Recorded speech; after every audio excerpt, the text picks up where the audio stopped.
overexploitation of resources and the greenhouse gases that come along with those, the overexploitation of those resources, that are the main effects that impact the environment that we see. That's in terms of the pollution that we see in cities or the overall global climate change that we see in research data.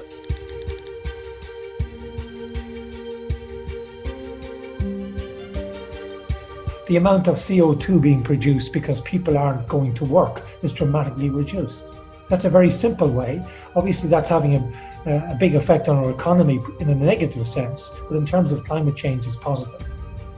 The main impact right now we are seeing is because of less use of transportation. There's like less of those particulate matters in the cities, and because of less particulate matter that's coming out, we're seeing that cities have like cleaned up in different parts of the world.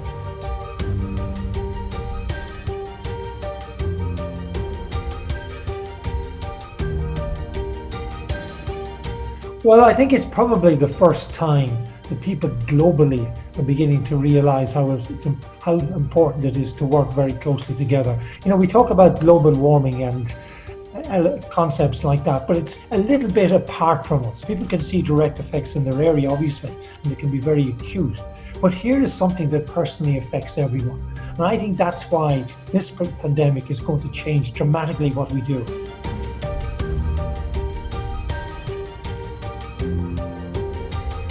So the first priority of the governments, what I expect, is to get the economy back running. But this should not be an excuse for the governments to just open the taps for everybody to do whatever they want to do. But in the long term, the governments will have to look at sustainability, which includes the environment, the society, and the economy together. So in the long run, the governments will have to make decisions which impact all three sectors and not just the economy on itself.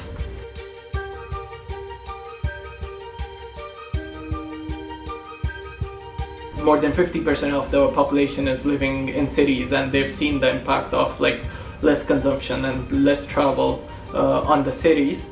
So we're likely to see a change in the way people consume as well. So in my opinion, the people will demand that the governments put more regulations or more rules towards those industries which produce a lot of pollution.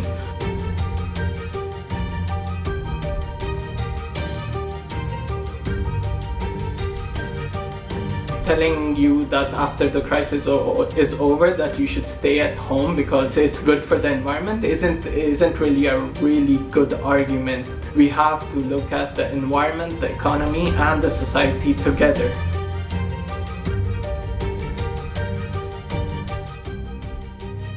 And perhaps something we're learning from this can also be used to look at how we address things like global warming and climate change and a range of other factors.